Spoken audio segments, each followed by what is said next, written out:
A very good morning from our next theme park of the Orlando Mega Trip 2016.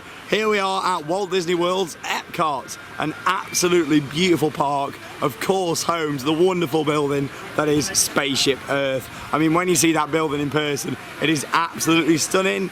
You're still joined here by me, Sean Sambrook, and of course, Chris Franklin as well. Looking forward to Epcot. Can't wait. I mean, this park is crazy. I mean, this is probably my most anticipated park of the whole mega trip, so... Wow.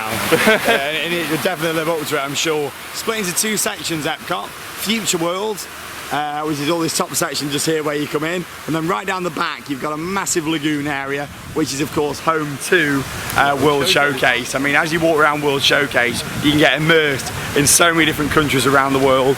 This park isn't all about the rides, it's all about the experience and really showing you, the vision of the future. And as much as Epcot isn't the park what Walt Disney actually wanted originally, he wanted this to actually be an actual working, living town of the city, with monorails running everywhere and state-of-the-art transport. But Epcot, definitely as it is today, works very, very well in its current form. And it might not be what Walt Disney originally wanted. However, I think the fact that Disney World still went along with those plans to actually bring Epcot to life still in a bit of a different form works really well. Obviously, you've got rides such as Living with the Land, where it's all about the greenery and growing plant life and things. So there is still that experimental type to Epcot, which is really, really nice. This place though is absolutely beautiful. I mean, you've got some massive buildings here, and like I say, Spaceship Earth's got to be one of the most recognisable features in the world. It's not a golf ball. It does look, I can see why people do say it looks like a golf ball. It does a little bit, doesn't it? A bit of a golf ball action going on. Of course, you've got the Fountains of Nations just down here. Highlights of this park include Test Track, Mission Space, Soaring, which is where we're going to head up to first within the Land Pavilion, and of course the absolutely fantastic nighttime spectacular Illuminations, Reflections of Earth, which is absolutely beautiful. I bet you can't wait to see that in person. Can't wait, no. Illuminations is out of this world. The scale of that show is crazy, and obviously that we'll be having a good detailed look around the whole of Epcot today, Future World, and of course World Showcase. You can spend a lot of time walking around World Showcase. It is absolutely huge. Right, let's head up to the Land Pavilion and we'll see you up there for Soaring.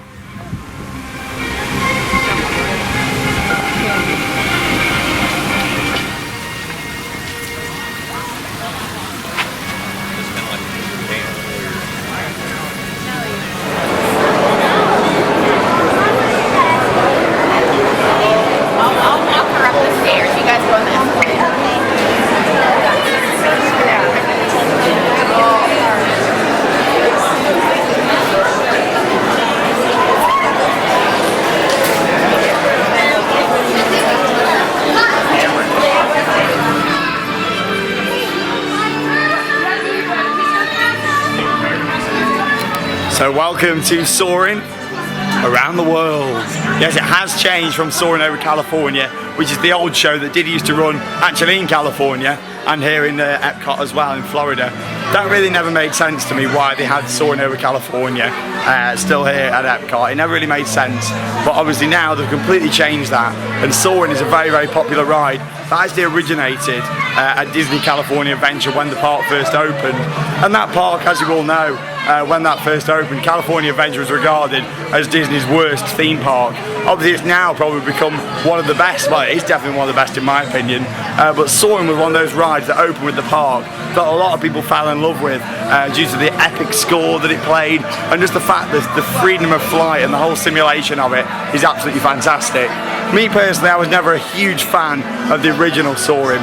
I think the reason because is I did this one first when it was Soaring over California, then I went to the California one, so it never really made too much sense to me. I didn't initially fall in love with it. If I had done Soaring over California for the first time in California, I think I probably would have felt it a lot more, but because this was my first version of the ride, I think that's why I didn't quite enjoy it as much. However, I'm looking forward to getting on this again. We did actually have a little preview of this the other day. We came down to have a special go in it. It is new for this year, Soaring Around the World, and I'll save my thoughts to it when I come off, because let's just say you're in for a treat with this one. It has really enhanced the experience so much, so let's get inside Soaring I think our flight's taking off, so let's get down to the boarding gates and we'll see you there.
You saw there by the few minutes worth of footage, that was soaring around the world. I mean, how amazing is that now? Like I say, it's turned from one of my less favourite Disney attractions into one of my favourite, and probably my favourite thing inside Epcot. I mean, it really does. It just really works now. I mean, the fact that obviously World Showcase is in this park and travelling around the world, it all really fits with what Epcot's all about. And of course, you've got Spaceship Earth there at the end. Some of my favourite sort of highlights from that, of course, everybody knew about the original soaring and the smells it had. There was a smell of oranges, what everyone always spoke about in this one, you've got a really nice smell. The oranges have gone, unfortunately, for any of the orange fans, but you've definitely got some other ones that make up for it. You've got a really nice sort of African grass smell. It's hard to sort of say what it is. Just like, you know, that really nice smell. Like if you've ever been on a safari or something, when you smell all the grass, kind of like freshly cut grass, which is really, really nice. And then you've got like a tropical scent one as well. And they're the two that really sort of stand out from that. Obviously, the ride system there, how it was, I tried to show you a bit about how it works there. It's basically, you sort of sit on, there's 3 rows, you sit down, and then the whole system literally just lifts up in front of a massive screen. It's actually not too advanced in terms of technology, simple but effective, that one. And obviously you pass over so many different countries, so many different places. The Matterhorn is on there, the beloved Matterhorn, which is not the roller coaster, the actual Matterhorn over in Switzerland. Other highlights include the Great Wall of China, the Taj Mahal, and yeah, my favourite one. Obviously, the only fault with that is the Eiffel Tower is wonky. The Eiffel Tower, literally, we've done it twice, we've sat in 2 different places. The Eiffel Tower has got a slant on it, so I don't know what's quite gone on there. Overall though, 10 out of 10, really, really enjoyed that. It definitely is a worthy attraction now to fit to one of my favourite soundtracks. What do you think to it, Chris? Amazing. It's even better than the California version. I loved the California version when it was there. Obviously doing it at DCA for the first time probably helped that, but yeah, you know, that was really good. Absolutely love it now. I think, you know, there's going to be a lot of people who prefer the old one. There's going to be people who prefer the new one. It's one of those where when Disney do change a ride, there's always going to be people who prefer the original version of it. But for me, I am a lover of the new version. I think they've done a fantastic job, and obviously they've remastered the soundtrack quite a bit as well. I mean, it's been a bit of a controversial move by Disney. Well, at the end of the day, a lot of decisions at the moment are quite controversial. Terror. But you know, at the end of the day, that is a good move, and I think it's really, really nice. It just fits the whole ethos of Epcot now. I'm looking forward to you know, sort of seeing how it goes on in the long term. Are they going to keep it on that version? Are they going to have one cinema showing another one, make another new one? Who knows? You know, the thing is with that sort of ride system, you can easily adapt it to you know, to the future. If people get bored of that one in a few years, they can change it and add something new, or add a couple of new scenes or whatever, you know. So it's all very, very exciting, and yeah, really, really enjoyed that. Yes, next time for our second attraction of the day in Epcot, in Future World, Mission Space. Now with this one, you got 2 different options. When it first opened, it was regarded as one of the most intense rides that anyone ever done. Motion-based simulator-style dart ride, which, you know, it is very, very intense. But what they actually did after the ride had opened, they added an orange version, which is the intense version, and a green version of the ride, which is the less intense version. And now you pick orange or green when you get over to the attraction. So it's one of those. We're going to go in with it. We're going to do orange. This is one of my lesser favourite attractions at Walt Disney World. Don't get me wrong, it's probably got some of the best theming and the overall experience. I mean, they really make you feel like this is it. You know, I'm actually going, you know, on a rocket. You know, so it's very, very cleverly done. But maybe it's a bit too clever for my liking, because it really does feel like, it's hard to explain if you've never done it before. Have you ever been on like a centrifuge? Imagine being on a centrifuge, but the fact that you're in it, you can't really move, because the way you sit in it, you've got 4 of you sit there, you got a little control pad in front of you, you got your joystick and things to make you move, and then obviously you've got the screen what comes down in front of you, so you are quite enclosed, and obviously it's got over the shoulder restraints as well, which doesn't help, so you are quite restricted in this one. I don't really like rides where you're restricted, and I'd much rather, you know, have something where you're a lot more free moving, such as Blackpool's new Mega Coaster, which was announced while we were here last night. But yeah, let's head over to Mission Space. Love the scores though, playing around the park here. They have some really nice music at Epcot. Some of the best music in any theme park. It's also a lot cooler to walk around Epcot than some of the other parks. Yeah, it is. There's a lot of buildings close by, you get a lot of aircon. Yeah, you really feel the AC. Da, da, da, da, da.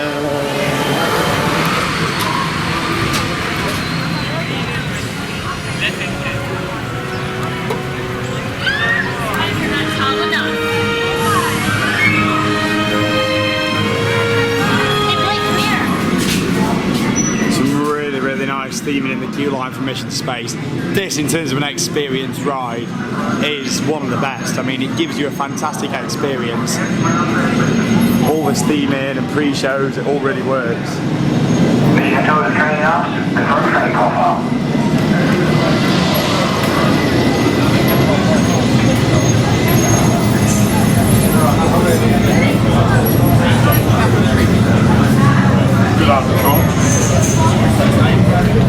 Here we are then, we're inside our capsule on the rocket, ready for our mission to Mars. Good luck, Are you team. ready? All of us here at Mission Control are Here we go. proud to be a part of this historic liftoff. Think anyway. Of the first mission. So obviously everyone has a different mission to complete. Navigator, pilot, here we go. You are go for launch. We have main engine start. 5, 4, 3, 2, 1. Liftoff.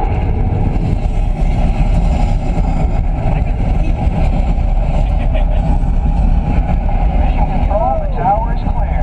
They're all yours. Mission Control to Mars X2. You are go and throttle up.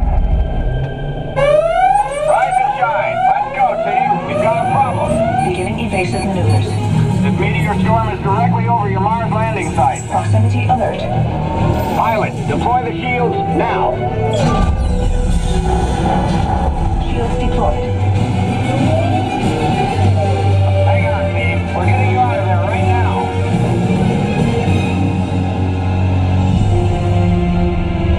Navigator, fire rockets for descent now. Rockets fired. 200 miles to planet surface. Engineer, extend wings for gliding now. Wings extended. Initiating auto landing sequence. We've lost autopilot.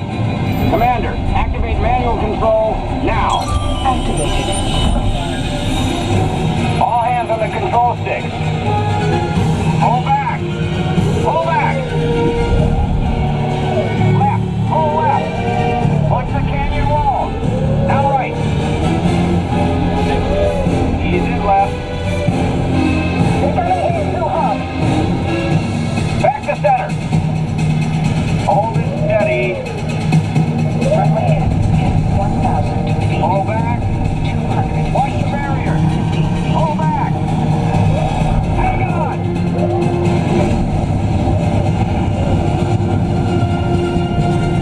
Down and clear.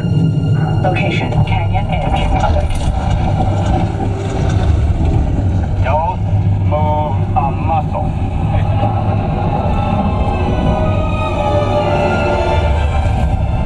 Good work, team. You made it to the landing site. Welcome to Mars, and welcome to the astronaut corps. But we made it. Welcome to Mars! I mean, as an experience ride, that has got to be one of the best out there. I mean, you go through your 2 different pre-shows and it's all getting you geared up for that experience. Of course, when you get on there, as you saw from the footage just on the GoPro, you know, you are quite restrained in there. If you don't like motion-based rides, you know, and spinning round, that is not for you at all.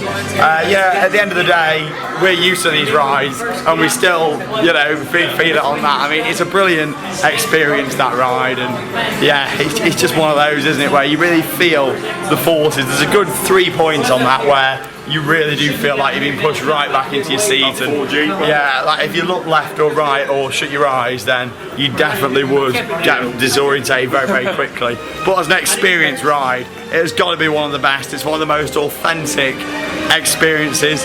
Yeah, to go on. Personally, I do prefer green than orange. I do prefer a. Hey, we got another interactive. Oh, I just missed it. Oh, there we go.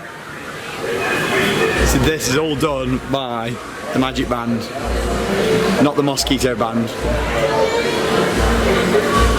There you go. But yeah, it's an experience ride. What more, you know, could you have done? You know, that is brilliant. The fact that, you know, you really do feel like you're going on this mission, and yeah, it's not the kind of forces that I enjoy on that one. but it's a brilliant experience ride, and I really highly recommend, if you don't be put off by by the intensity of it, go and give it a go on the green one, and you'll be absolutely fine. How did you find it first ever time? Very, very good. One of the best rides, one of the best simulators of the trip actually. Oh yeah, it's my favourite simulator out of them all. Yeah. Like I said, I do prefer green, but different things, for different people at the end of the day. It's intense though, isn't it? It is. I mean, I was a little bit edgy about it, going from what people say about I couldn't go straight back round on that. No way. Go straight back round. There was a couple of points that were like, whoa.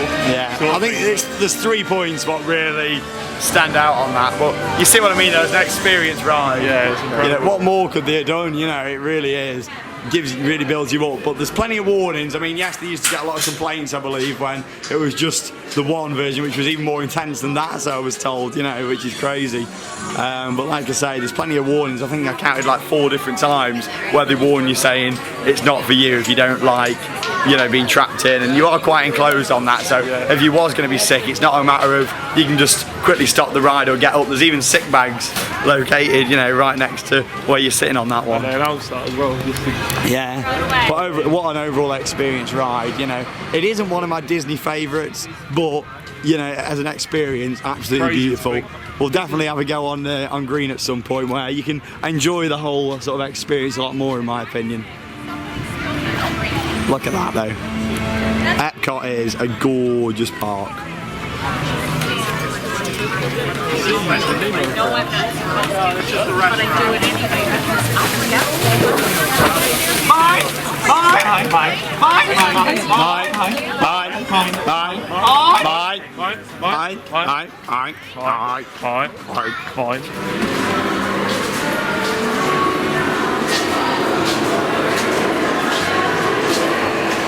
Welcome to the Seas with Nemo and Friends, another dark ride. It's not yours, it's mine. Really nice, wait in line for this one. Under the sea. Wrong ride.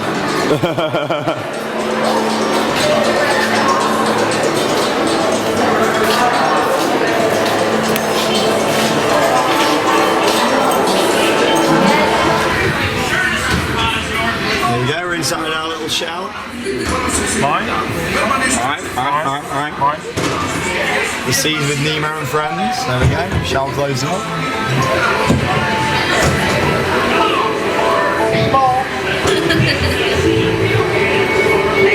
I am not going to lose you again. Do you hear me? Nemo! Nemo, where are you, son? Nemo? No, not again.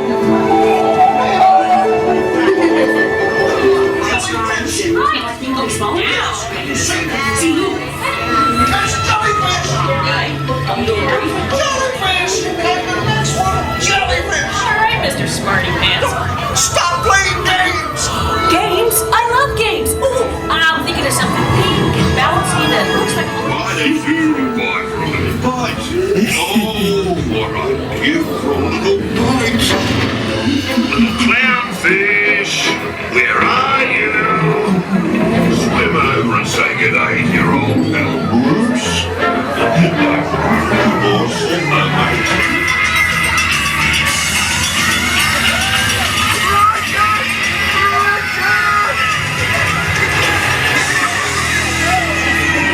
Totally! But everybody's looking for you! When your dad couldn't find me, I was like, whoa! And then he was like, whoa! Now you're just like, whoa! And I saw all these jellies and anchors and shit. You're about it, kid.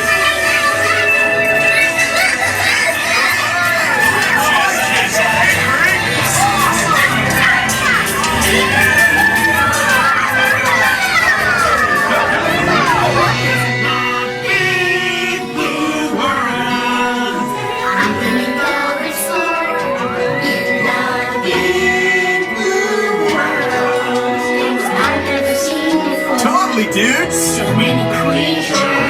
So we've just come back from down in the deep ocean from seeing Nemo and Friends. Really, really nice ride that, and of course it brings you out in this massive aquarium. I mean, the Seas itself, I mean, this is a really, really nice area. Obviously, this was all here before the ride was put in. Well, the ride was here obviously before it was rethemed to Nemo. So much to see inside Epcot. This is what I said at the start of the vlog. It's so much more than just the rides themselves. You find yourself strolling around Epcot and really get immersed into the experience. And this is actually a really, really nice aquarium.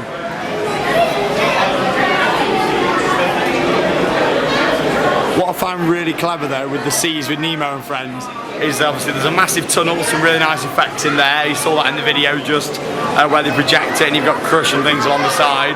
And then obviously towards the end you've got about 5 different windows where they're projected like onto the side. There's some sort of screens. I'm still not sure exactly how that's done, to be honest. And you see the actual aquarium, the real aquarium behind, and then they put the Finding Nemo characters on an overlay, which is quite cool.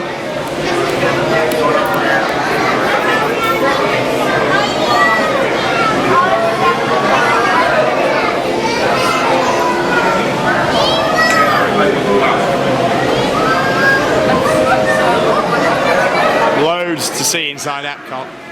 Even just in Future World there's lots to see, never mind, you know, World Showcase. That's a completely separate thing in itself. It's crazy. Nemo! Come back, Nemo! Why are you running away? Why are you running away, Nemo? Come on, Nemo, I'm gonna take you on Spaceship Earth. Nemo! No! Is he not going to pay a visit to Crush first? What's that? Not paying a visit to Crush first. You could pay a visit to Crush. Do you want to go and see Crush? Maybe. He's not too sure. He says if it's on. Have you got his magic band? He wants his magic band. No, he doesn't want you to scan it. You need to give him it.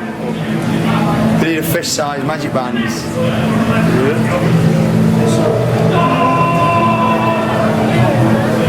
I love clownfish. You are a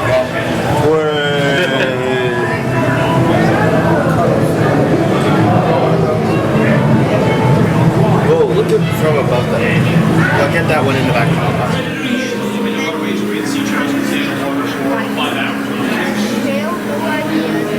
If you love Finding Nemo, then the Seas is definitely the best pavilion to come inside. Obviously, you've also got Turtle Talk with Crush, which is one of my favourites. First one I ever did this one was actually here. They've also got it over at California Adventure, Disneyland Resort. And this is so simple but so effective. It's literally, you sit down in a room for about 10-15 minutes, Crush comes on a big screen and he talks to the crowd. It's very, very clever how it's done, and he asks questions, you can ask questions to him, and it's genuinely a very, very nice interactive experience. So let's go inside and I'll show you a couple of minutes of footage of what you can see inside this attraction. So simple but so effective, this one. What's your name, dude? Maybe not. How about next door? Extra ears. What's your name? Piper. Nice to meet you, Piper. Are you having fun today? Yes. Do me a favor, say totally. Totally. Now say sweet. Sweetie. Now put the two together, say totally sweet. Totally sweet. Totally put your fins together for Piper. Totally talking turtle. How about we all try a totally sweet on 3? Ready? 1, 2, 3.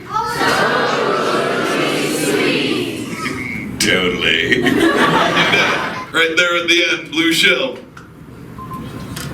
Hello, what's your name? Lila. All right, Lila, go for it. What are a turtle shell made of? Dude, awesome question. If you dudes look at the end of your fins, I think you call them fingernails. That's a thing called keratin. And that's what my shell's made out of, keratin. And just like fingernails, my shell grows the entire time that we're alive. And since I'm 150, I'm 6 feet tall, and I weigh 900 pounds. But I'm totally in shape. Absolutely love that. That's probably one of the best ones I've ever had in Turtle Talk. I mean, sometimes, you know, if the crowd's a little bit flat, you know, it can be a little bit iffy, but that was really, really good, that one. And I just love the whole concept. I mean, imagine being a kid. I really enjoyed that. Imagine being a little kid and being able to actually talk to Crush. You know, it's an absolutely fantastic experience. The thing is, though, now we've had air conditioning, or AC as we've started calling it this trip, for the past hour. I was, oh my god, not even in the sun yet. Totally awesome, dude. Wanna go ride some tasty waves on the EAC? I need a job here, don't I? Tell you what, that'll be the highlight of that video. What will? What? You get one. doing that? I'm encouraging the viewers now to download that little clip and put it on YouTube. Dude, totally awesome, dude. All you little dudes and dudettes. Let's go and ride some tasty waves on the EAC. Or just Spaceship Earth. All Spaceship Earth. Now this is a short and fantastic attraction. I absolutely love this one. I mean, it just looks gorgeous from the outside, and as I've said, that is one of the most recognisable icons for a theme park ever. I mean, everybody knows about Spaceship Earth, and they might not know what's inside it, but they all know about that building. I mean, a lot of people, I don't think realise there is an attraction inside it. I mean, you know, it's absolutely beautiful. Look at it from here. So let's head around past the Thousand Nations again and down to Spaceship Earth. Look at it just sitting there nestled in the trees. Oh, cool.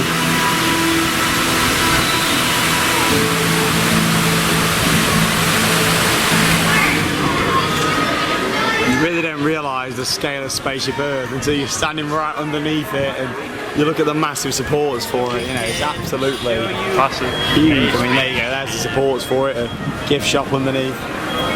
Massive structure, and it's home to one of my favourite all-time dark rides. I mean, this is one of the first things that I ever sort of watched to do with Epcot, and Spaceship Earth's just one of them things that I absolutely love. The fact that, yeah, there's a dark ride inside here that climbs all the way up gradually, all the way up inside, and you get right to the top, and there you are. You get some fantastic sort of scenery and things as you go along in here. It's another Disney classic dark ride, and let's take you along for the ride. Spaceship Earth, presented by Siemens.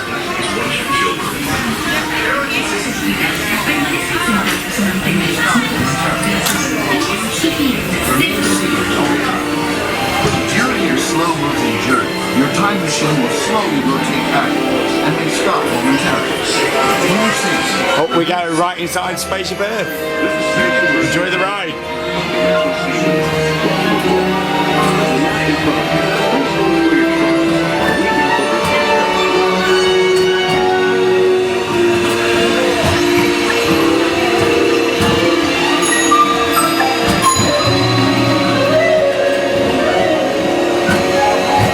Now locate the monitor overhead to the right. Make sure your face is clearly visible.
time machine is now rotating backward.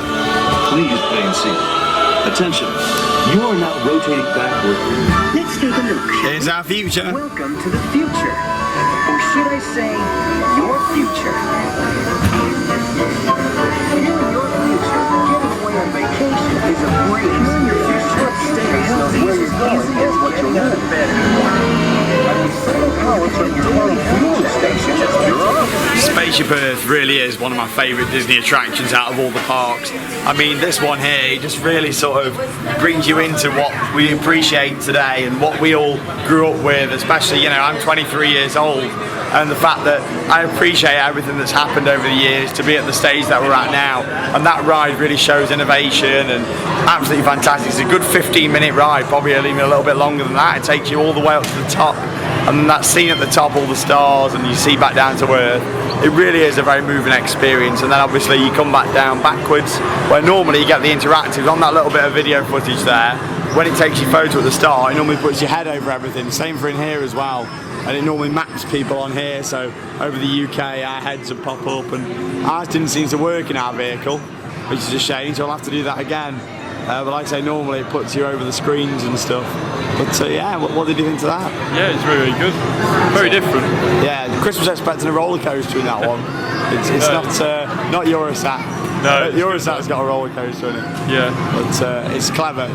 I look forward to giving it another go as well. Yeah, the fact they've built a dart ride like that there, all the scenes, and the fact that, yeah, you just move all the way up. They must have had to build so many different levels and block different walls out and things. You can't even tell you're going in a massive circle all the way up to the top.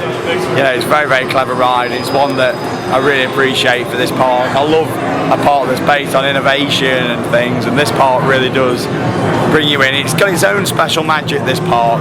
A very different style magic to the Magic Kingdom, but it's got its own wow factor, this one. This one wows me more than the Magic Kingdom in terms of how impressive it is and just I love the future and innovation, and I think it's a great tribute to Walt Disney. Yes, it's not what he originally planned for this park, but it's still an absolutely amazing place, and I think they've done a fantastic job of it how it is today.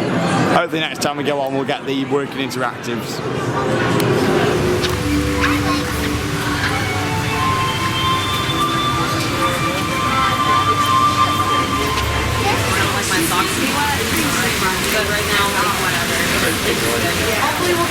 Storm of the day has arrived here at Epcot. You can actually do them at the register. Barbara will help you. And then even next door, I'll show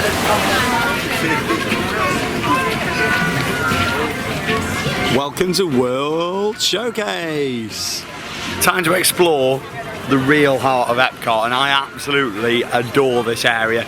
It's absolutely out of this world. Of course, it takes you to all these different countries all around the world, and you experience their own sort of culture, you know, in terms of, we're starting off here, and of course the United Kingdom, and what things strike out to you? Obviously live music, fish and chips, classic pubs. You know, this is everything that really makes World Showcase. You can go around and see the world in a few hours and walk around and really enjoy this experience.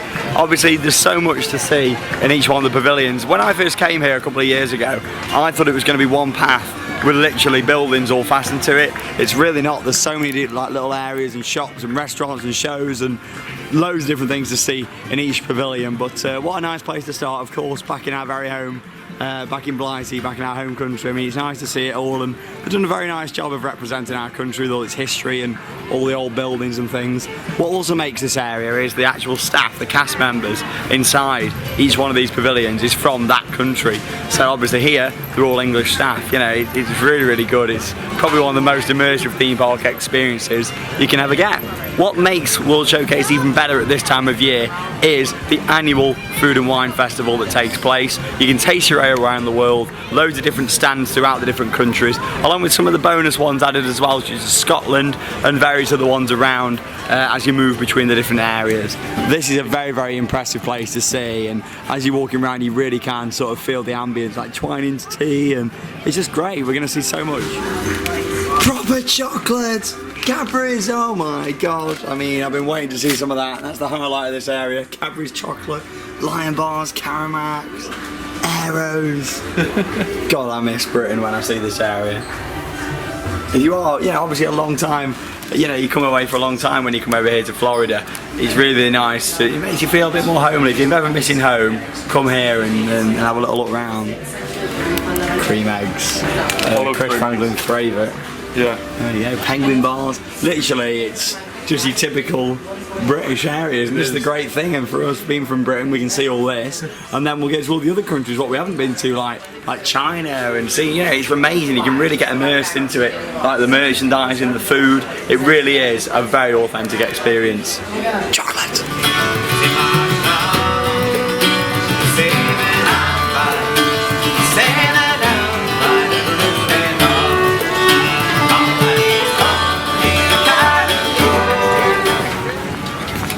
Had a nice little walk then around England, over into our next pavilion, over into France. And this is really, really nice here, because obviously you've got the Eiffel Tower, which obviously you can't go up or anything. It looks a lot bigger, you know, a bit of forced perspective going on here again. Obviously they've set it back like it's in the distance.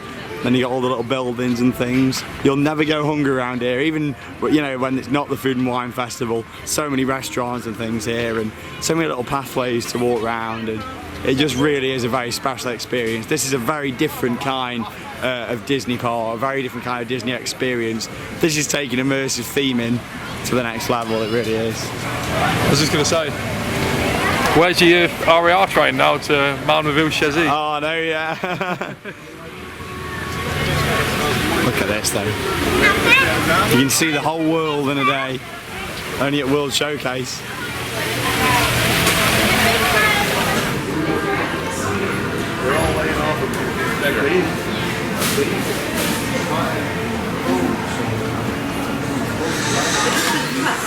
€1?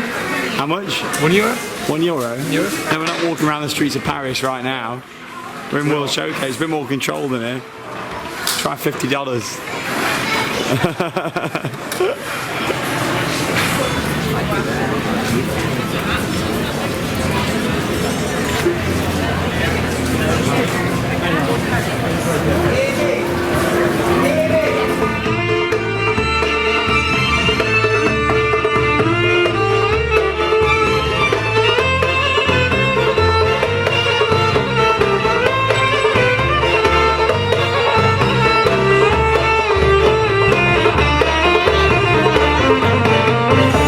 What a lovely day for exploring around. I mean, you know, it's not too hot. Sometimes you really appreciate when it does rain and have a storm. It clears the air quite a bit, so you can really enjoy Epcot. There's a lot of open spaces and things around World Showcase, so I'm glad we had that bit of rain. It's making it a really nice, easier day to look round and really appreciate things. Just had a little look through the Morocco area. You saw all the entertainment going on there.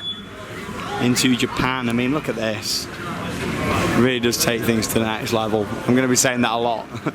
This is, bear in mind, this is only my, you know, second trip here to Walt Disney World, and my second time seeing all this. Obviously, I had a good look round here last time, but it's great to be back here and see it all. I just love how the nighttime show that we'll see later on, Illuminations, you know, it all pulls everything together. All these countries unite together for one spectacular show, and it really is not to be missed. Definitely one of the nicest theme parks ever. Can you even class it as a theme park, really? I mean, yeah, that's the thing.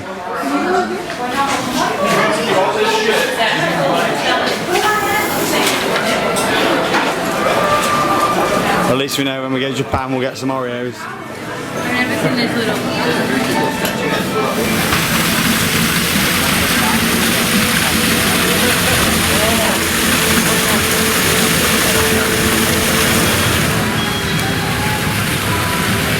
Welcome to the American Adventure! Not a closed down theme park in the UK here, it's an actual area of World Showcase.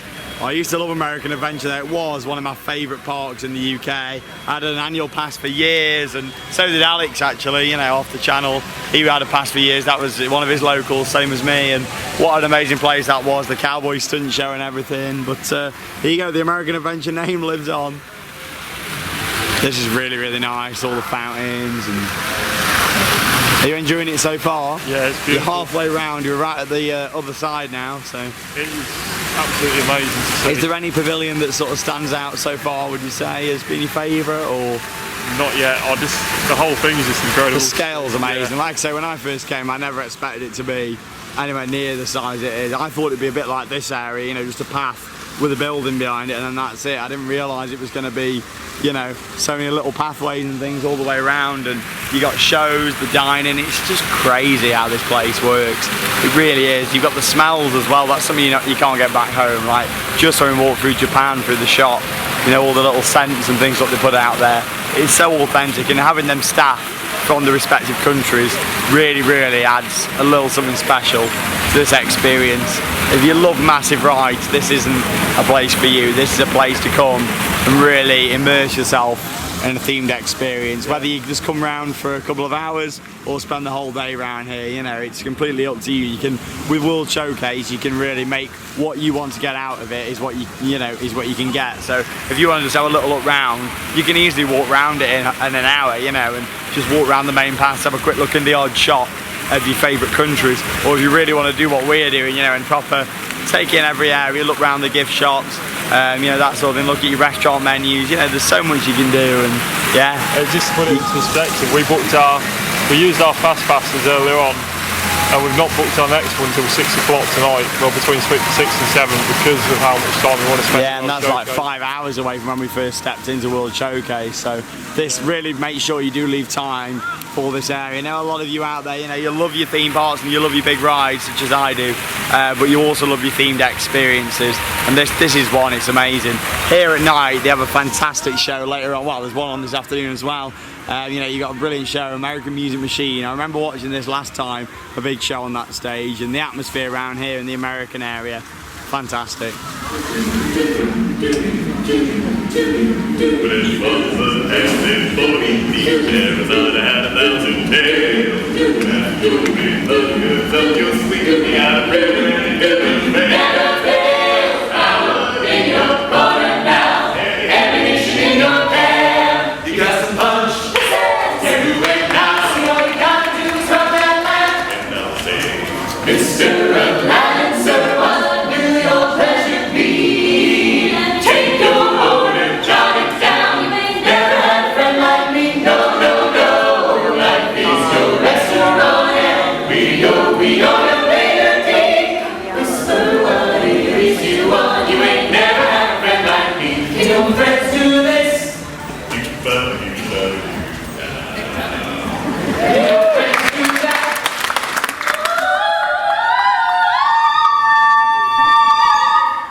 And here we have Chris Franklin in his natural habitat, playing football with Disney cast members.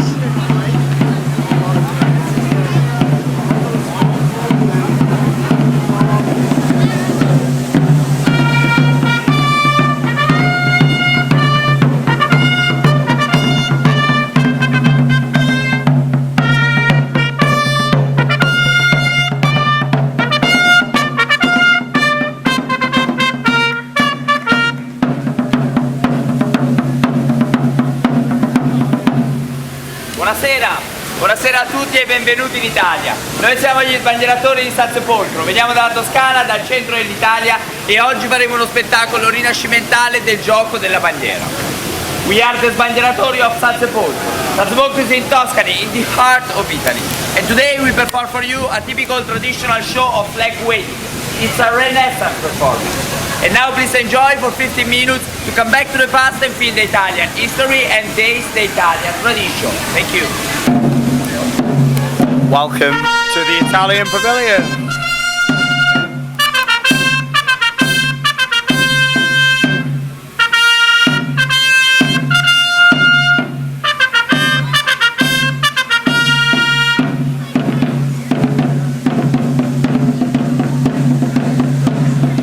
There's always something going on in all these different pavilions at World Showcase. no matter what time of day you come, whether it's day or at night, there's always things going on to see, like playing football with a cast member. Yeah. Did not expect that when I walked in. You know, and obviously the buildings here are gorgeous as well. I love all the World Showcase, but there's something about the buildings. I love Italy in general as a country, and this is a really, really nice area. I think especially when you visited a country and you see it here, you find it even more special because you realise just how much it resembles the actual country. First on this trip. Chris has got his camera out, his proper camera, where he's going to get some nice shots, aren't you? You see all around the parks. I think we've got limited space and Walt Disney World needs pictures more than Universal, so. There you go. These parks though are stunning. All of your parks here at Walt Disney World, but Epcot's got a special place in my heart, along with, of course, the wonderful Animal Kingdom. But yeah, all these buildings for Illuminations, the nighttime spectacular, you can just see on the archways here how they've all got little strips of light. Literally every single major structure all the way around this side of the lake, you know, has got lights on. So when you stand on the other side, just over by Spaceship Earth, and you look over this way, Illuminations really is one of the best shows I've ever seen in 23 years on Earth. I mean, it really is a stunning spectacular, beautiful soundtrack, and it is a classic, really is a classic show here at Epcot.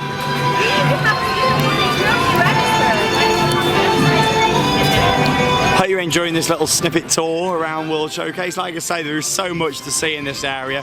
Trying to show you guys the highlights of this, but of course we'll be back here again at some point in the trip to have a little look around and do even more things. I mean, there is so much to see here. It is ridiculous how much there's at Walt Disney World. You really have to make sure you plan your time right. This is a really nice little Deutschland now.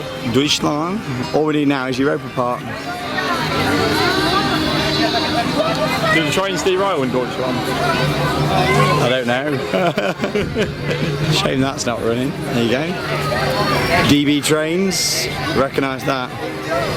See, this is lovely. It's amazing. There's so many little highlights, and of course Germany, you know, one of my favourite countries. Here we go. This setup begins for Illuminations, the nighttime spectacular. This massive barge comes right into the middle of the World Showcase. Because we'll go on. We'll go on. Look at that. You know, really nice to see. Obviously the bridge lifts up at the side just here, and then they bring it in. It's all the things what Disney think about, and obviously all the barges full of all the fireworks and things. It all gets brought out and set up throughout the early evening here.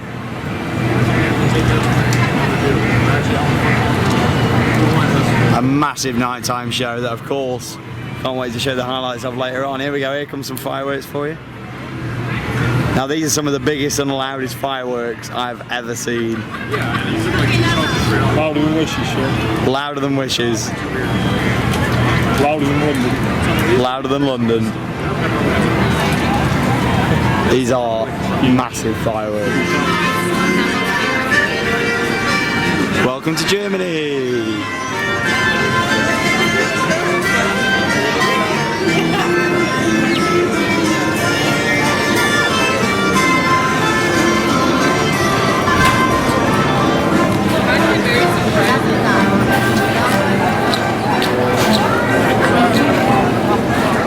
Got the Christmas shopping here as well, and of course home to Sean's, one of Sean's favourite food, of course, bratwurst. Love a good bratwurst. Is that your dinner? A nice big German sausage. Is it 12 inch? Not this one. That was in the Magic Kingdom, that one. There it is, bratwurst. I just 12 inch sausage. I just love bratwurst. We'll get one like that.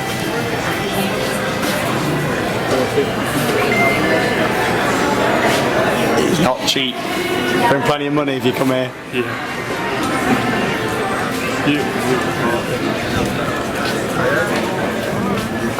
Buffet, yeah? Just makes me miss Europa Park. Germany's a lovely country.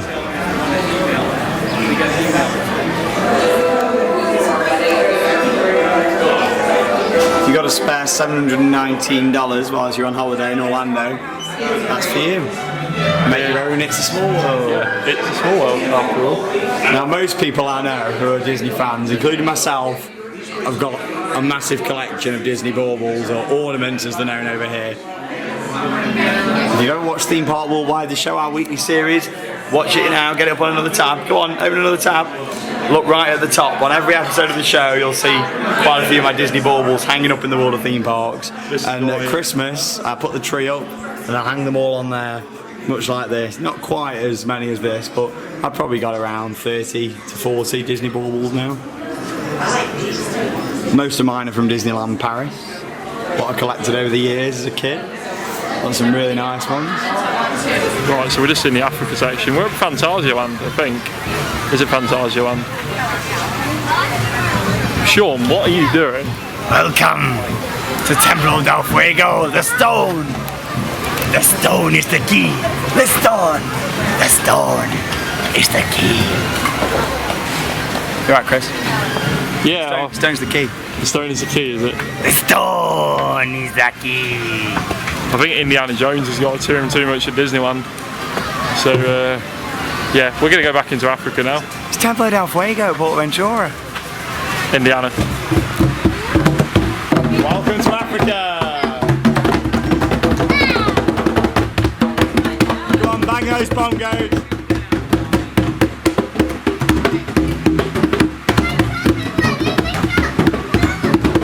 Chris has got no rhythm services. I'll have a go and see if I've got any rhythm.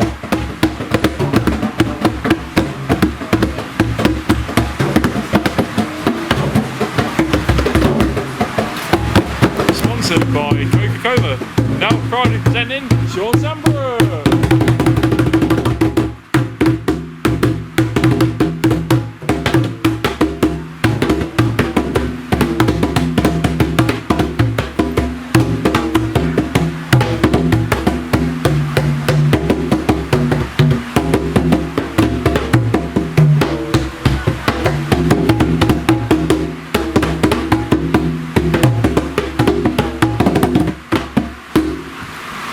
Classico. After a good bang on my bongos, welcome to China. I even got a little round of applause then. The crowd loved it, they want some more, they're all shouting over there, they're all saying more, give me more. You want a bit more, Sean? A bit more, yeah, they loved it. Reflections of China, Encircle Vision 360. This is a really, really nice pavilion, absolutely love it. I just took theirs outside. It looks like a better version, and a lot more authentic version of Dragon Khan's station area over at Portaventura. I mean, they did a good job at PA though, doing all the walls and stuff. It does look similar. Obviously this is a lot more authentic, but they didn't do a bad job, did they, Portaventura, really, when they did the whole area around by Dragon Khan and Shambhala. Really nice pavilion inside here, lots to look at, lots of detail. China is a country that I hope to visit sooner rather than later.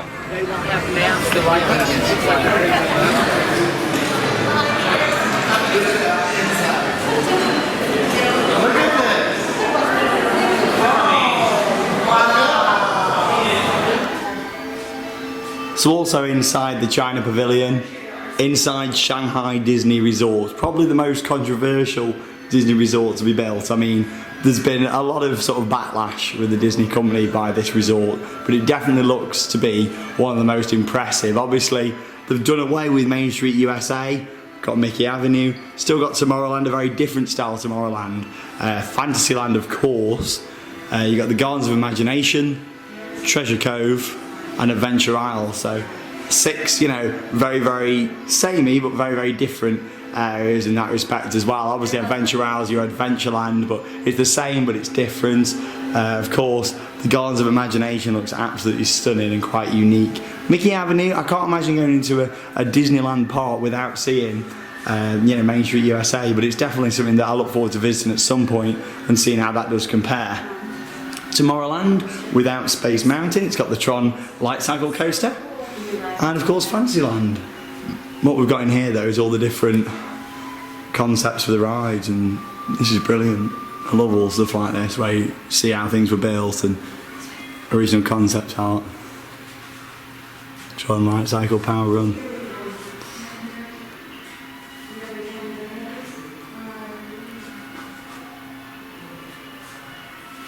Buzz Lightyear Planet Rescue Vehicle. Treasure Cove. Some of the theming there looks stunning, and of course you've got Disney's biggest castle as well, the Storybook Castle. I mean, I followed the construction of this resort a hell of a lot, you know, so I am looking forward to one day getting out there and seeing it in person. I mean, in terms of theming, it looks like it's got some of the best theming. It's going to be hard walking into a Disneyland park and just not seeing Main Street. I mean, it will be really, really strange. But I'm up for seeing it. I'm up for giving it a go. I can't really imagine how it feels. But this whole area around here, I mean, if you've seen the finished product, it looks just like this concept art. It's cost Disney a hell of a lot of money to build this park. Hence why there has been numerous discussions as to decisions that have been made at, obviously, the American Disney parks. Gardens of Imagination. I mean, this looks absolutely beautiful, and that castle, to see that in person, is stunning to see.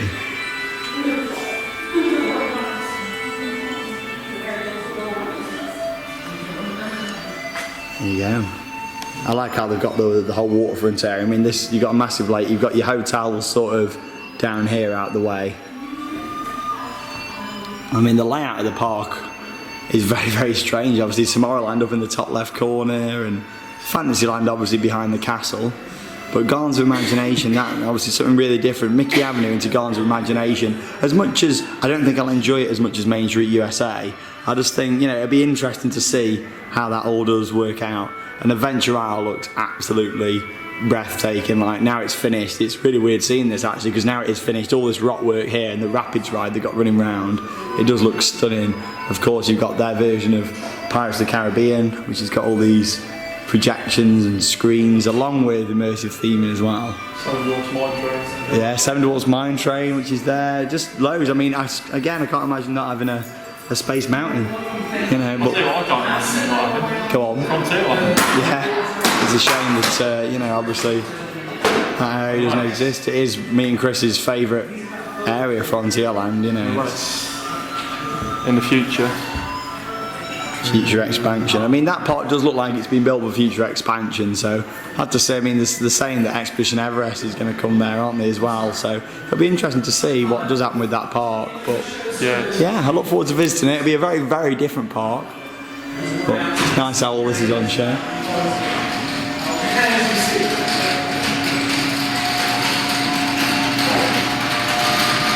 And you have a little Chinese show what goes on in there, so we don't disrupt them by me vlogging. They shut the shutter down so they can't hear my loud voice. We'll get out there one day. We'll go and do a vlog. Maybe sooner than you think.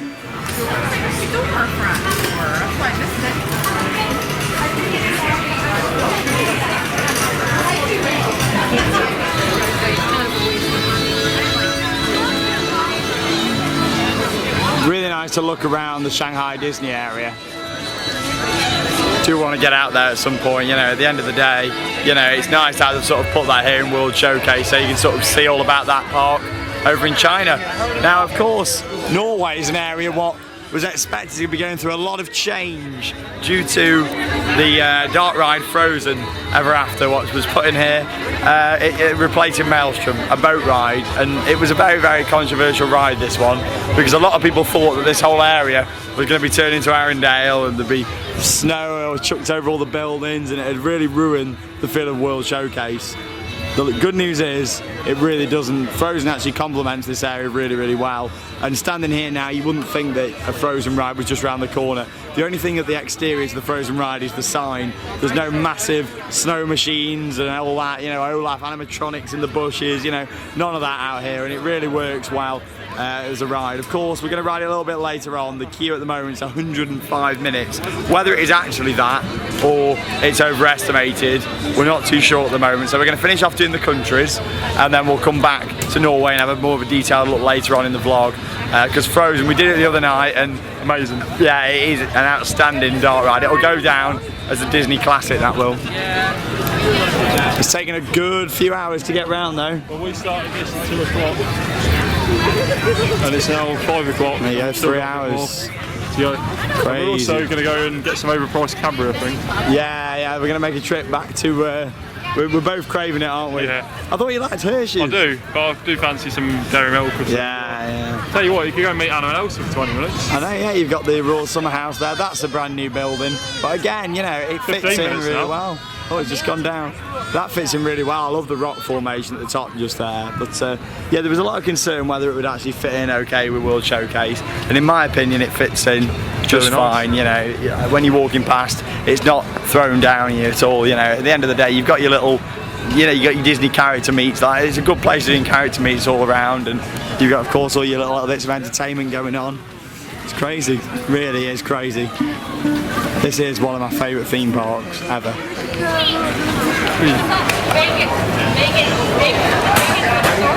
Welcome to Mexico. Give me 2 seconds. I'm just going to go and climb my pyramid. No climbing, sorry. No climbing. It's not like it's happened before or anything. No, yeah, I bet someone's got right up on the roof here. I mean, outside, there's not much to this Mexico Pavilion. You wouldn't think if it was your first time here, there wasn't much to it. A lot of this is indoors, you know, it's not just your boat ride in here. And like I say, I was saying just with Frozen, you know, people were saying about the Frozen ride coming to World Showcase. What about this, the Grand Fiesta Tour, you know, featuring the 3 Calaveros? That's a, you know, another sort of Disney characters in here already, you know, so it sort of fits in fine, Frozen. Really, really pleased with it, and like I said, we'll take you along for the ride later. This is probably another one of my favourite pavilions. Look at this inside here, you got like an indoor market. Yeah, told you it's a nice pavilion inside. There's not much outside at this one, but what's inside is beautiful. Welcome to the little Mexico market. Really quaint little area, and of course you've got your Grand Fiesta Tour boat ride just down the back.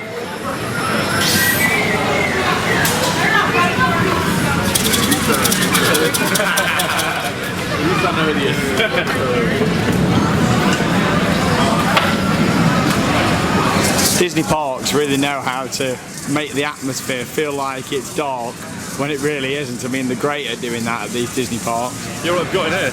Go on. AC. Hey, we love the AC. So let's go for a ride on the Grand Fiesta Tour, starting the 3 Calaveros. I wasn't expecting much for this when I first rode it, but it's actually quite a good little boat ride. Well, big boat ride. Hola, welcome.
Enjoy that, Chris? Yeah, really good.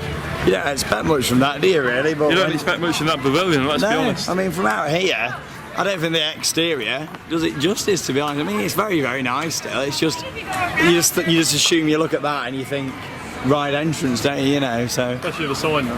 Yeah, just Grand Vista Tour boat cruise. I mean, you know, you walk past it and maybe not. There you go, Chris. There. You enjoyed your boat cruise then? I did, apart from the breakdown. Yeah, it was quite funny that, because as soon as we got off at the station, like, we was going around on the boat, and then literally there's an announcement saying the ride's having technical problems, but because that ride doesn't have any drops or lift hills or anything, it was weird. She must have just turned the ride on and off again and sorted it out. I mean, you could tell we slowed down a little bit. The pumps definitely went off for a tiny section of that, so it must be a matter of she turned the pumps off, turned them back on again, and then we're back in action, that one. Yeah, you can definitely see where, if you know Portaventura quite well over in Spain, there's a little restaurant there called La Cantina, and that's, you know, kind of inspired from that. I say little restaurant, it's a big restaurant, but... Big restaurant with no show. Yeah, unfortunately the entertainment used to in there kind of be a bit like this. It used to be very, very immersive, you know, and Portaventura as a park did used to actually be very, very immersive like this, but unfortunately over the years it's changed to become a little bit more of a party atmosphere there. The setup's really starting to, you know, begin now for Illuminations. It's a massive job, isn't it? It's, you know, about an hour and a half ago since we saw that globe come out, and already now, you know, all these other barges and things are being set up and all ready for this massive show. Me and Chris were saying earlier, I wonder how they know exactly where to put everything, you know. It's, I suppose they do it every night, but still there's got to be a certain place for things, hasn't there? You know, it's Tell you what, an amazing show. What's that? What should be your favourite pavilion? My favourite pavilion in World Showcase? You've only got one left. Everyone in Italy. Italy? Yeah. Was it the football? I just love Italy Pavilion because I've been there and stuff, you know. It's, well, I've been to a few of these places, but I just love the Italian theme, you know. I love it. Really nice pavilion. What about you? I'm going to go on a whim now and say Mexico probably really stands out. Yeah, but they're all amazing. Yeah. They are incredible. I mean, Mexico is just the biggest surprise. Yeah. Because you walk in that temple and go, oh, it's a boat ride. No, it's not. It's a big, massive indoor market with loads of restaurants. Yeah, it's a big restaurant. Boat ride is a mixture of It's a Small World, Pirates of the Caribbean together. It's got a bit of everything on it in there. It's good. It's a nice boat ride. I didn't really know much about it. You just don't hear a lot about that ride, do you, until you get here. But you'll never go hungry in Epcot. So many restaurants and just little things like that. You know, like the balconies looking over the lake. And the best bit, gorgeous. All these restaurants are always busy. Yeah. It's always jam-packed because everybody here comes from, like, Walt Disney World. You know, everybody comes from all over the world to visit this resort. It is the busiest theme park resort in the world, you know, and I think Epcot's something like the 6th busiest theme park in the world or something along that. Don't quote me on that, viewers. It's around that. I know it's in the top 10 visited theme parks. You know, yeah, it does. It's a very, very nice park. I'm gonna put this out there now. I prefer this to Magic Kingdom. Yeah, I think it's got more of a, I get more of a connection to this, and because it's unique, it's the only one, and you know, to do all this, you'd have to go on a massive 2-month holiday, more than that, to go and see all of it, really. Here, you can just spend an afternoon, come around and come and see it all. Let's go and see our final pavilion.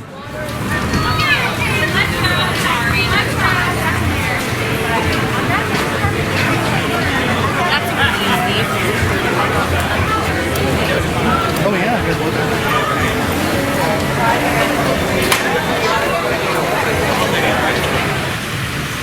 Welcome to our final pavilion, Canada. Frontierland, right in front. Canada's somewhere that I'd really, really like to visit at some point. I'm sure I'll get there in my life. I just love to go. I love the style of the buildings and every single area what I've been to, you know, here, and the ones that I've actually visited in person, they all feel like they actually do. So if Canada feels anything like this, then it could be a very, you know, nice place to go. I mean, I'd love to see it. Obviously everyone's got the preferred countries and things that they like going to, but Canada's just one of those that I think would take my fancy quite a bit. Love to go and see it. Canada's Wonderland. It's also one of my favourite. Canada's Wonderland, yeah, that'd be good to see. This is one of my favourite pavilions as well, mainly because of this nice big building. It's got a bit of elevation to it here as well, you know, lots to see. Canada, if it's this hilly in Canada. It's interesting how they have the same telephone boxes as us, isn't it? Hang on. You gonna make a phone call?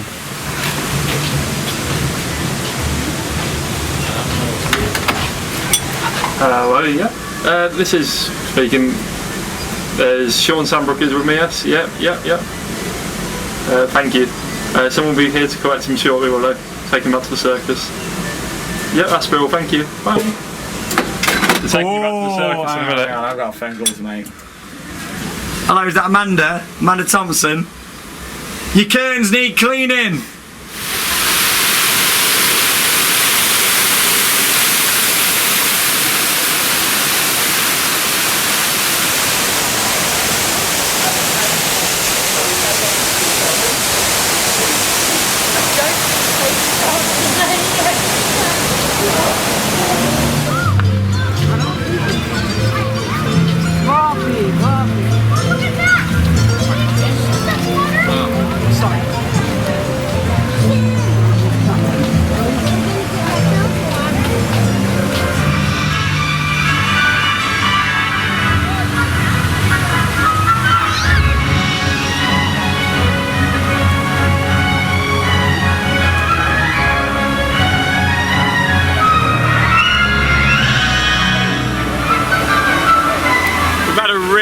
Nice 3.5 hour walk there, all around World Showcase. Absolutely beautiful. Epcot really is a gorgeous park. So we're now coming back into Future World, where we're going to have a ride on Test Track. Using this? We're using the wonderful Magic Band again for this one. We booked this one, like Chris said, earlier on today because we knew we were going to be spending a lot of the day walking around World Showcase, and we'll be back up there a little bit later on, of course, where we're going to go and have more of a look around the Norway Pavilion and mainly Frozen Ever After, which I'm looking forward to sharing with you guys. Honestly, that ride, fantastic.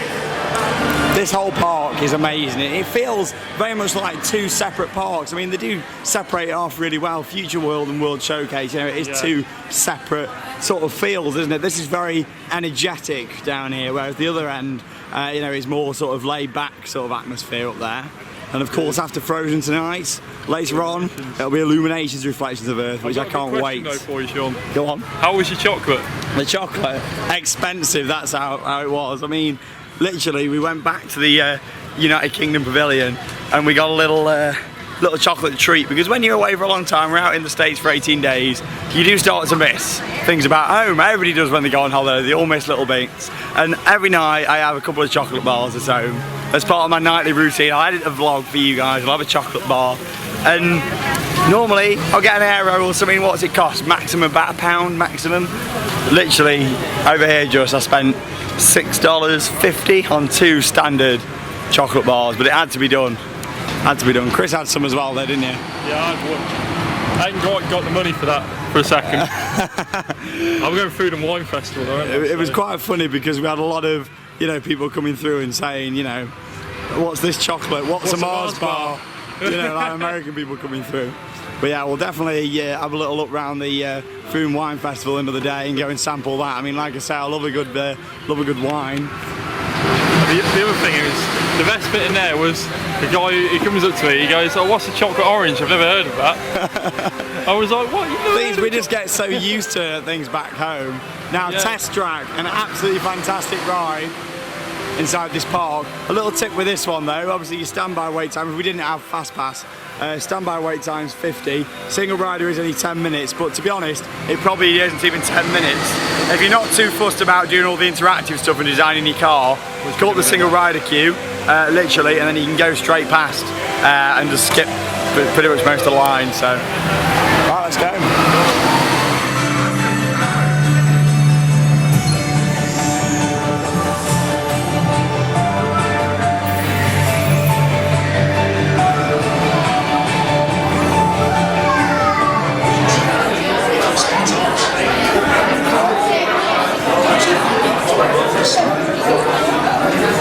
So welcome to Test Track. Now Test Track changed a few years ago, it had a complete modernisation and it makes it very interactive now as well. So along with this ride being in Future World, obviously it was starting to look quite outdated, so it got modernised and they gave it this new system. So now you actually design, you've got a set amount of time to design your vehicle just here, and it's really interactive. I mean, you can do quite a lot. You can have bigger wheels, you can change your colour, but it's more about, you know, sort of your engine, the size of your tyres, that sort of thing. What you do is literally scan your Magic Band just there, and then when you get up into the air gates before boarding on the ride, you scan the Magic Band again, and then it just tells you facts about how your car is done as you go around on test track. So it doesn't particularly do anything that much effects-wise, but there's all screens around the ride, and then it'll show you exactly sort of how your car has performed against other cars in the vehicle. And then at the end there's loads of other interactive things as well. Obviously as you're building it, it tells you everything up here, so your power, responsiveness, efficiency, capability 35. Then we need to change the design on this one a little bit, we haven't got much on capability.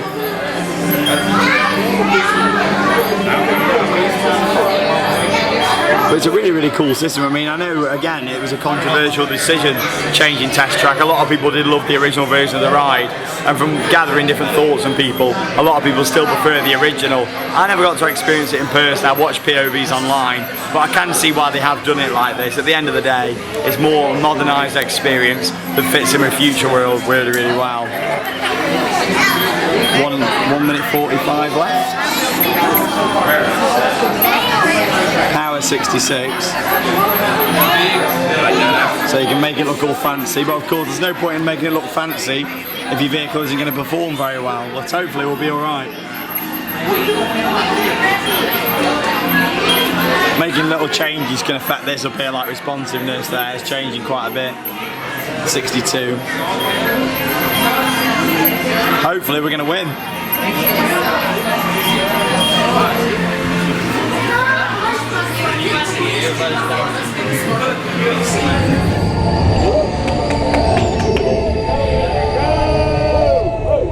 We'll begin with the capability test to see how your vehicle designs perform under challenging weather and surface conditions. Monitoring road surface. Connecting to OnStar. SIM car performance data acquired.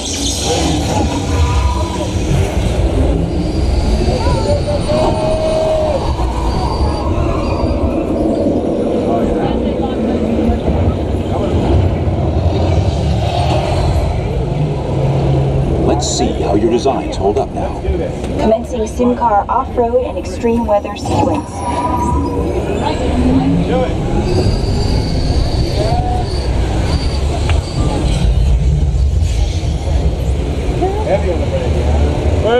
Capability test results displayed and verified. Now let's see how your vehicles compare when it comes to their efficiency.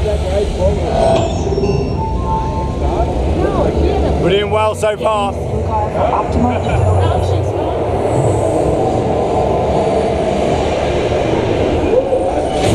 Engaging EcoScan for aerodynamic efficiency.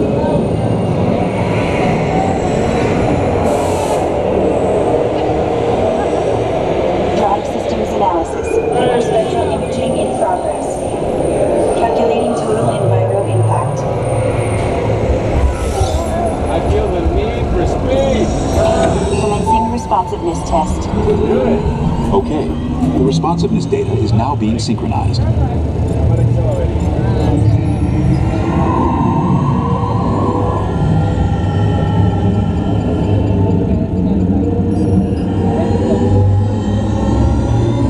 Automated driving technology verified and active.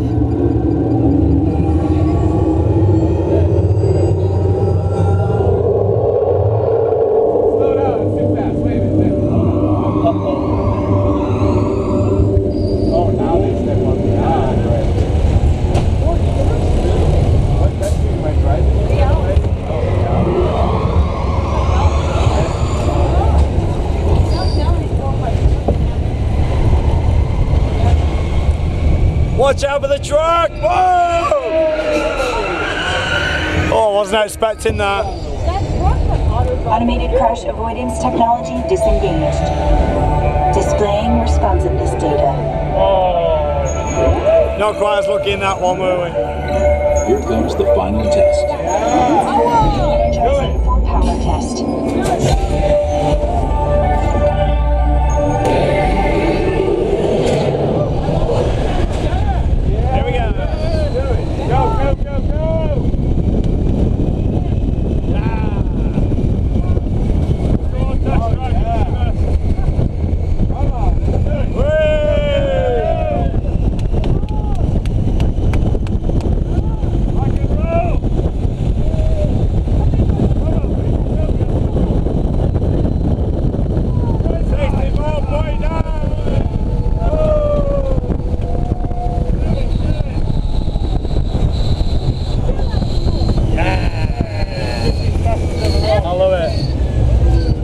time with the moment of truth.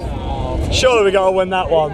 Surely. There might have only been 2 cars on there, but there was only 2 cars on the list, but out of 2.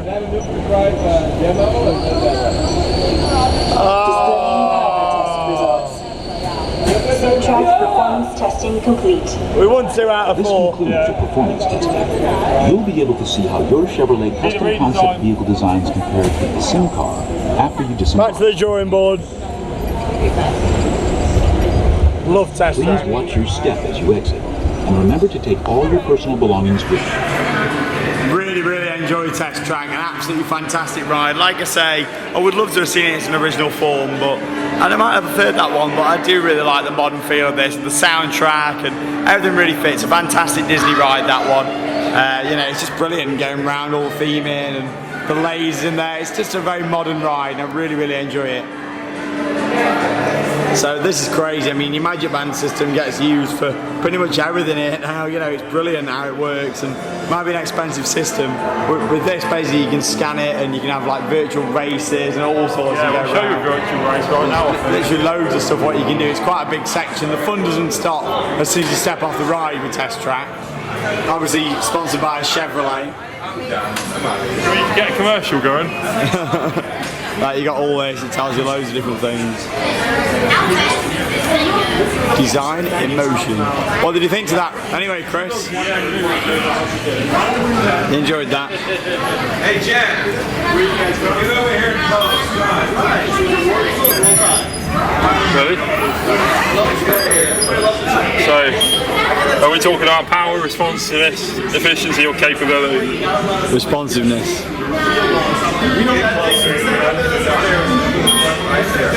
Where's Sean Sandbrook from Theme Park Worldwide? Mission accepted. Data input required. Groovy, man. Location. Where's Disney?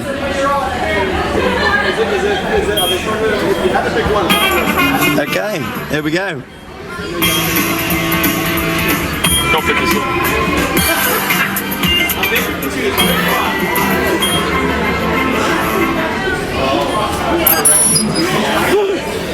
Should be here all day with Chris. Hey, the design's put into motion here. 4, 3. These are long seconds. Taking it slow is a drag, man. Revolutions need momentum. When I want a response, I get active. A quick response can change the world. Responsiveness by Chevrolet. Revolutionary. There you go, it's one of, you know, many different things you can do. I mean, yeah, normally I'm not a big fan of sponsored rides and things, but it does fit. Chevrolet, you know, it is a very fitting theme to Test Track. Ready for the next one? This one's clever, I like this one.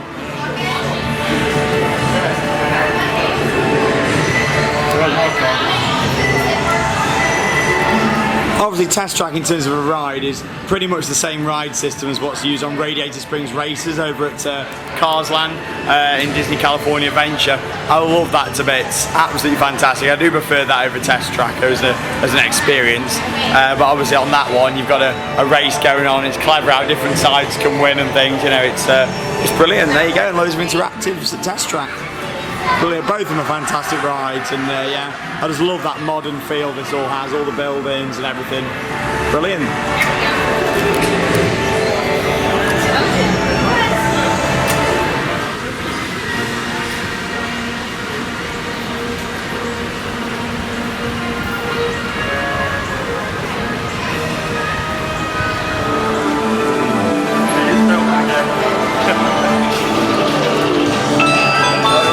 Thank you.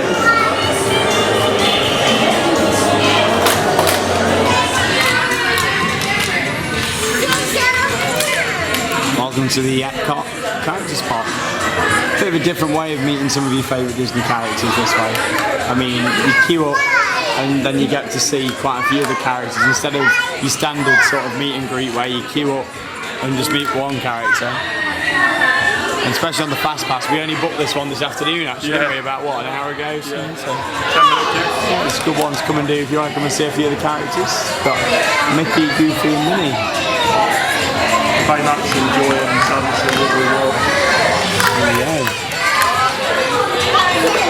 Gonna have some photos, more pictures for the magic bands. So you can view all these photos on the My Disney Experience app, and they come through really, really quick actually. I'll do a demonstration later on. Yeah, we'll do a quick demo.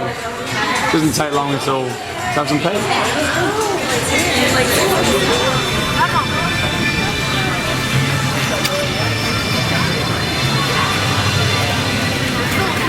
There we go, so we just come out the Epcot character spot. There's us with Mickey Mouse. We're doing a bit of a pose there, aren't we? What's going on? We've also got another one with the Minnie there as well. There we go. Really clever way. I mean, I don't think I fancy waiting 40 minutes, but you know, at the end of the day, we waited about 10 to 15 minutes with the fast passes, and obviously we got a really nice 3 characters in there. We got Goofy in as well. That's a very action shot. We also got one with Goofy in there. However, you have to use your own phone for that one. They don't actually take it for the photo pass. I'll tell you what, you know, I'd much rather wait 15 minutes to see 3 than 40 minutes to see one, which can happen at a lot of the Disney parks. And it is good here. There's so many characters out across the parks of Walt Disney World that usually you don't have to wait too long to get your character experiences here. Whereas it can be different at the other Disney parks. I think we are going to go in, well, at least I'm going to go and do Baymax and the 2 from... Yeah, I've never seen Big Hero 6, so I don't really know. I know Baymax is the big, whatever it is. What's it supposed to be? Balloon. We're going to call it a balloon. Balloon, there you go. It's a health system, balloon. but we're going to call him a balloon. No, I've never seen it. It's just been one of those films that I've never seen, so... There we go, Illuminations, sparkling dessert party. That's something to definitely look into doing at some point. I mean, there's so much to do here. You could never fit everything into one trip, you know, like absolutely everything. But we've done well with Epcot today. There's a few things that we've not seen. We'll definitely come back and do at some point. But we're going to go up to Frozen now. We're going to have a little look around there. And then obviously end down here in Epcot with Illuminations. So we'll see you up at the Norway Pavilion.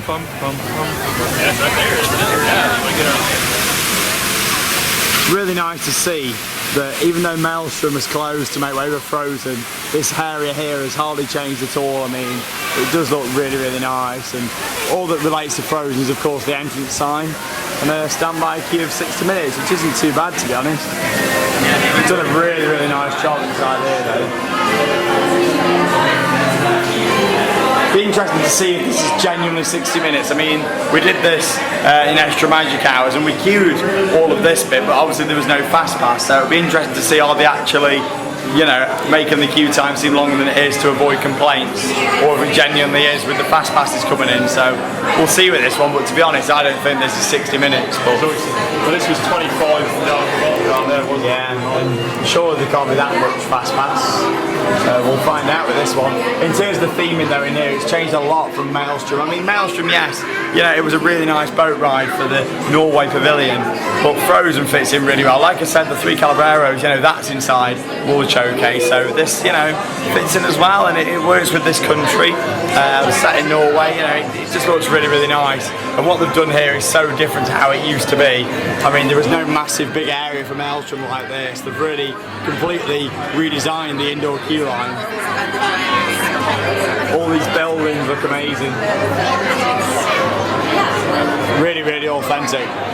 Shame that it's a massive cattle pen queue, but with this one, like I say, you know, there's not much space around here. They couldn't have really diverted the queue anywhere else, I suppose, with this one. They've already, you know, put a lot more queue line in here than what they used to be.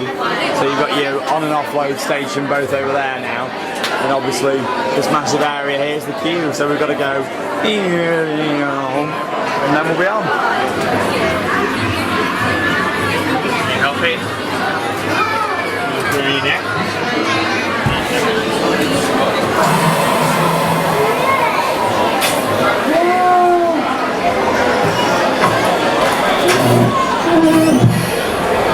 Everyone's going to Elsa's Ice Palace today. Should be a real hoot and a half, yeah.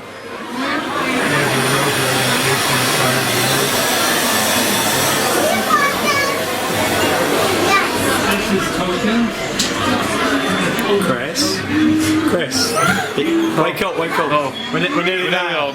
Nearly there. Nearly on. An hour later, and we've still got a good at least 10 minutes left to go. This wins the award for the slowest moving queue line ever at a Disney park. This is slow, isn't it? This is like Legoland standard. Yeah, it's slow. It's like Laser Raiders. It is absolutely.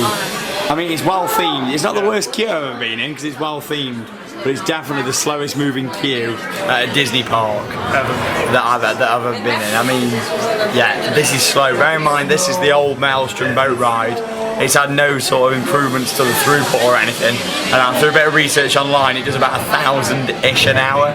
So, you know, that isn't much at all for a Disney dark ride. But we're getting to the merge point now. One thing to say note with this one, literally, if you can get hold to a fast pass, get it early, because, you know, we even tried to get hold to one and we couldn't.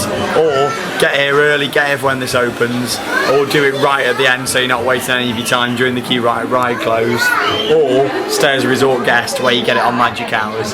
Try and avoid doing this main queue. Without fast pass, we waited 25 minutes, you know, in this whole section that's took an hour, over an hour now so far. But luckily we're nearly at the merge point, so that obviously means we're going to be merged in with the fast pass people as well, so it should be quite fast moving from there. But yeah, not a very, very fast moving queue. Try and avoid it if you can do, and try one of the other options that I just stated really. It's well themed though, give them that. And it is worth it.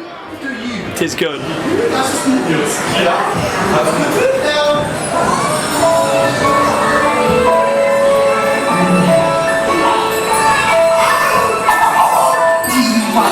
Snowman, come on, I know you do. Elsa's made a magic winter show with summer snow for spending me and you. Oh, we're going to Elsa's ice palace with you and you and you, all of you. See you there.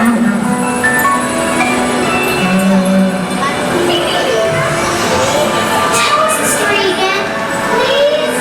On a day very much like today, on our same places to an unselfish act of true love and full of frozen. Oh, and now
we've just come off a lovely front row ride on Frozen Ever After, and it really is a fantastic addition. Like I say, you know, the whole ambience throughout the ride, and the fact it features the projections, and of course that new style of Disney animatronic, the same as what's used on the Seven Dwarfs Mine Train over in the Magic Kingdom.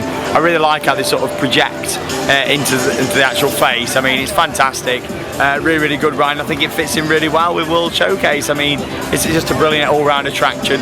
Not very long, of course, and there's a lot of sort of, they had it easy with that one, didn't they? The boats were already the same from Maelstrom, some of the rock work and things, but in general, I think that's a really good ride. It'd be interesting to see what future Frozen has here at Walt Disney World, because I do think at some point, after how long we waited, 75 minutes, they could do with a massive scale boat ride, really, but preferably in the Magic Kingdom to deal with the crowds. But you never know, that might come. This was quite a quick decision, I think, to get this one in, and I think that can be, you can tell that in places. But what a brilliant ride, so much better than I ever imagined. Obviously, the concept art was ambitious, and it definitely lives up to that. It's brilliant. And obviously, Chris is a massive Frozen fan, so how was it for you to ride it? Apart from the lady with the video lighting. Yeah, that's the only issue we've had on a few attractions here. With it being, you know, obviously a lot more sort of touristy and things. We've had a lot of, you know, we've had a lot of like video lights and stuff, which has been an issue. You're right. What are you doing? I was just helping a guest out who dropped the bottle of water. Oh, aren't you a nice guy? Yeah, no, it was a really nice ride.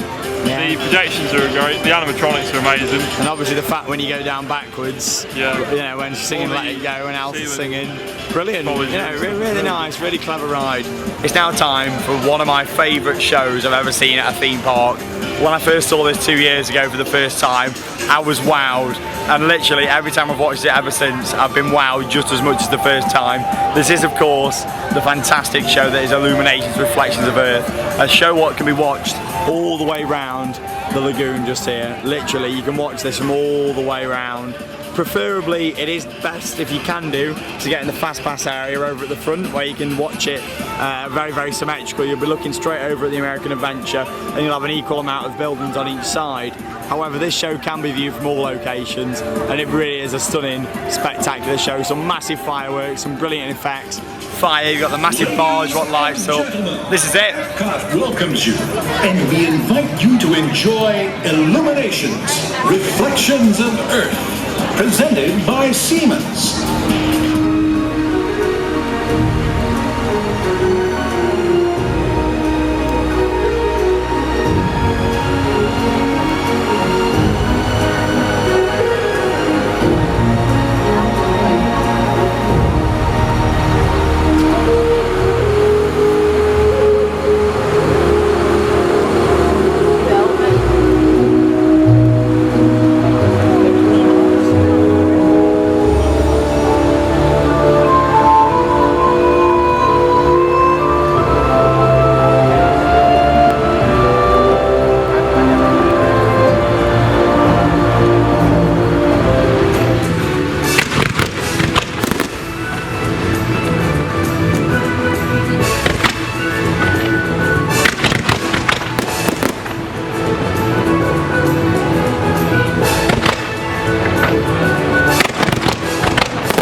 absolutely beautiful to see Illuminations, reflections of Earth again.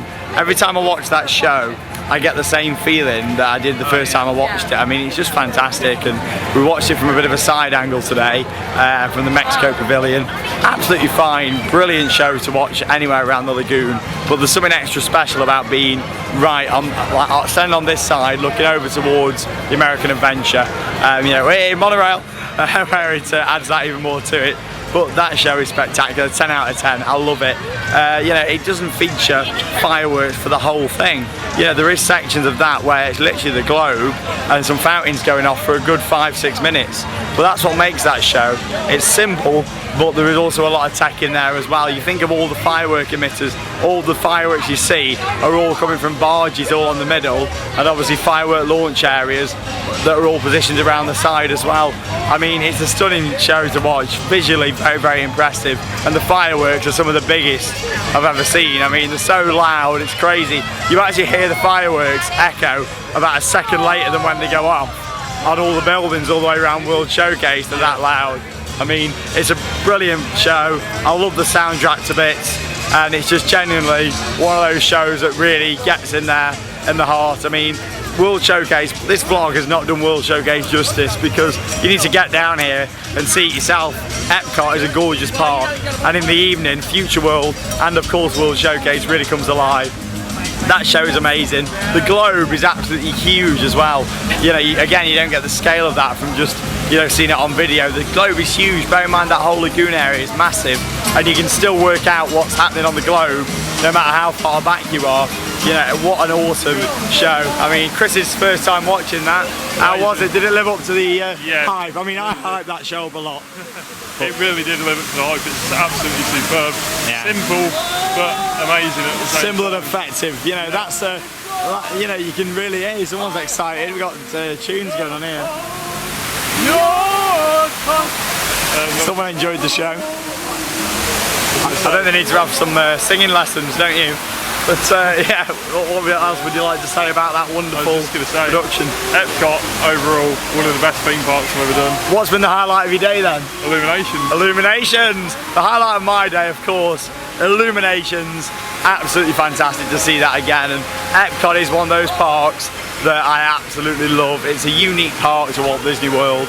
And World Showcase, I don't think Disney have got it in them to build anything like World Showcase ever again. I mean, yes, I know it all opened, you know, didn't all open at once, but it was something stupid like 9 of the pavilions opened with the park, and you know, it's a crazy amount to see built. And as much as I'd love to see something like that from Disney again, I'm not sure if it's going to happen, you know, but it'd be interesting to see what Disney's future is. The new CEO's making interesting, controversial decisions.